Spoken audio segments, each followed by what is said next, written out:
Tarde o temprano la profecía bíblica se cumplirá con la misma precisión con que se han cumplido todas las demás. El movimiento católico siempre se ha sentido seguro y arrogante. Siempre ha gozado del apoyo del gobierno civil, ha gozado de la autoridad y de todo lo que ha podido. Ha controlado absolutamente todo. Pero llegarán sus días y los juicios divinos caerán con justicia. Dice el registro bíblico en Apocalipsis 18:8, por lo cual en un solo día vendrán sus plagas, muerte, llanto y hambre, y será quemada con fuego, porque poderoso es el Dios Señor que lo juzga. Porque en una hora han sido consumidas tantas riquezas, porque dice en su corazón, yo estoy sentada como reina y no soy viuda y no me veré en llanto. En una hora vino tu justicia. Ay de la gran ciudad que está sentada de lino fino, de púrpura y de escarlata, y estaba adornada de oro, de piedras preciosas y de perlas. En una hora ha sido desolada. Babilonia, la gran ciudad, y nunca más será hallada. Por tus hechicerías fueron engañadas todas las naciones, y en ella se halló la sangre de los profetas y de los santos. Babilonia es el símbolo que Dios usa en Apocalipsis 17 para describir al clero católico. Aquí se emplea un paralelismo muy significativo. El poder y la influencia sobre todas las demás reinos, la opulencia y la falsa autoconfianza de la Babilonia antigua son congruentes con el romanismo papal. La ruina total, rápida e inesperada que de un día llegó sobre la Babilonia de Caldea es exactamente la misma suerte que pronto caerá sobre la poderosa y ahora confiada Roma papal. Dios toma la Babilonia antigua de Caldea para representar al clero católico. Históricamente, entre los años 527 al 565, la Iglesia Católica, gracias a Justiniano y a Constantino, se convirtió en un poder civil y religioso que poco a poco tomó el control absoluto sobre pueblos y sobre personas. Todas las naciones adoptaron sus creencias, su teología, sus dogmas, su autoridad, hasta el punto de poner y quitar reyes. Durante la Revolución Francesa, ese poder se debilitó, pero desde entonces vemos nosotros cómo lucha por volver a recuperar su esplendor medieval. Y cada día el catolicismo se hace más popular por todas partes. Se dejan ver los resultados de las visitas papales a los gobiernos del mundo y cómo los gobiernos del mundo, incluyendo los Estados Unidos, cada vez que sube un presidente lo primero que hacen es visitar al Papa en el Vaticano. En los Estados Unidos de Norteamérica, el romanismo se logra introducir en muchas esferas a pesar del origen protestante de esta gran nación. Proféticamente se sabe que el catolicismo en este país se hará sentir con sus leyes, con sus reglamentos, que emprenderá y trascenderá hasta otras naciones. Pero cuando esté en toda su plenitud, Dios finalmente intervendrá. El mundo entero conocerá sus engaños y sus pretensiones, su burla, su rebelión contra la divina santa ley de Dios. El veneno de sus doctrinas y de su verdadero carácter satánico quedará al descubierto. Entonces, las naciones y los reinos van a retirar su apoyo y quedará sola en vergüenza y eternamente perdida.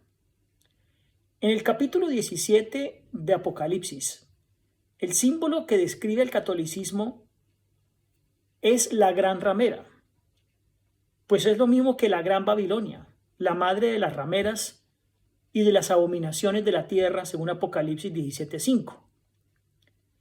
En este mismo capítulo 17 dice: las aguas que has visto donde la ramera se sienta son pueblos, muchedumbres, naciones y lenguas. Y los 10 cuernos que viste en la bestia, estos aborrecerán a la ramera y la dejarán desolada y desnuda, y devorarán sus carnes y la quemarán con fuego. Eso está en el versículo 15 y 16 de Apocalipsis 17. Si la antigua ciudad de Babilonia, la gran ciudad y capital esplendorosa del imperio babilónico, llegó a ser una imagen del gran movimiento religioso apóstata, algo tiene que enseñarnos con respecto a su súbita caída y desaparición. La historia enseña que Babilonia era casi indestructible. Sus muros como defensas eran parte de su orgullo. Sus mecanismos de defensa eran impresionantes y tenía la capacidad de poder subsistir por muchísimo tiempo en caso de ser sitiada. Un punto de suma fortaleza lo constituía el río Éufrates, que atravesaba toda la ciudad. Las compuertas que disponía para el río eran otra maravilla de la arquitectura militar. Sin embargo, la majestuosa Babilonia no cayó por un ataque masivo del enemigo, sino por una inesperada, oportuna y repentina estrategia. Alguien resultó con mayor estrategia que ellos.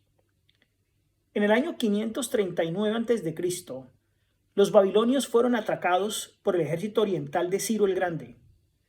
Tan confiados estaban los babilonios que no les preocupó para nada la visita del ejército enemigo. El agua, que era lo que más les preocupaba, allí la tenían en abundancia. Ese río Éufrates era su apoyo. Allí estaba su mayor fortaleza. Gabrias, el general encargado de tomar la ciudad de Babilonia, vio justamente en ese río el punto más débil y más idóneo para tomar la ciudad. Su estrategia lo indujo a cavar un nuevo cauce para el río a fin de desviar sus aguas hacia una zona más baja y pantanosa. El próximo paso fue el de esperar que Babilonia celebrara una de sus apoteósicas fiestas, donde daba su altanería, su orgullo, su desmesurada confianza les obligara a permanecer indiferentes. Llegó el momento, y esa noche fue en la que el jactancioso rey Belsasar de Babilonia bebía vino con toda la casa militar, celebraban los triunfos militares y la expansión del inexpugnable imperio babilónico. Esa noche Babilonia fue confiada también. Celebraba su glorioso triunfo sobre la religión verdadera. Daban por sentado que habían eliminado por completo el culto verdadero al soberano Jehová Dios de los ejércitos celestiales. Y celebraban alegremente el hecho de haber desfigurado la santa ley de Dios y la correcta forma de adoración al Dios del cielo. Para reafirmar más su aparente victoria sobre un culto verdadero, Belsasar ordenó beber abundante vino en los vasos sagrados del templo de Jerusalén. Mientras el licor trastornaba las mentes, los sacrilegios aparecían, y en esa última noche la mano de Dios apareció en esa sala burlesca, escribiendo la sentencia de muerte de Belsasar y el fin de todo el imperio babilónico. La misteriosa mano divina estampó en la pared los signos Mene, Mene, Tekel, Uparsin, traducido por el mismo profeta Daniel como contó Dios tu reino y le ha puesto fin. Tu reino ha sido roto y dado a los medas y los persas. Eso lo encontramos en Daniel capítulo 5. Esa noche de triunfos y victorias resultó ser la más cruel para todo el imperio. Se cerró el flujo del agua hacia la ciudad. El río Éufrates fue desviado. En ese sentido, el río se le secó a la Gran Babilonia y por el cauce seco penetró esa noche el ejército de Oriente, el ejército medo-persa. Belsasar fue asesinado, la ciudad fue saqueada y quemada para no ser más habitada, y llegó a ser símbolo de la vergüenza y de la ruina eterna. ¿Acaso no es esto lo que con exactitud Dios va a hacer con el catecismo romano, la gran Babilonia papal? La sexta plaga de las 7 que caerán sobre la tierra en los últimos días está asociada con la caída del imperio religioso romano, apóstata, que es el catolicismo. Y dice el registro bíblico: el sexto ángel derramó su copa sobre el gran río Éufrates, y el agua de éste se secó, para que estuviese preparado el camino a los reyes de la tierra, reyes de Oriente, dice Apocalipsis 16:12. Nadie olvida cuando en el libro de Apocalipsis habla de Babilonia. Es para referirse simbólicamente a la gran potencia religiosa que ha desfigurado los principios básicos del Evangelio, que Cristo en su lugar ha colocado claro dogmas, ha colocado tradiciones paganas, idolatría, blasfemia y toda clase de falsedad religiosa, hasta el colmo de colocar a un miserable pecador con los títulos de su santidad, Santo Padre, o el peor aún, la cabeza visible de la Sagrada Iglesia de Jesucristo. Solo el diablo se le podía ocurrir semejante burla a la santidad, a la santísima divinidad. Para Babilonia antigua, los reyes de Oriente resultaron ser Darío, Sirio y sus ejércitos. Pero para la Babilonia católica, ¿quién será el rey de Oriente que la visitará para llevarla a juicio y a desolación? No puede ser otro que Jesucristo, el Rey de Reyes y el Señor de Señores, quien junto con su Padre aparece según la promesa dada a la iglesia por el mismo Jesucristo, cuando dice en Juan 14, del 1 al 3, vendré otra vez.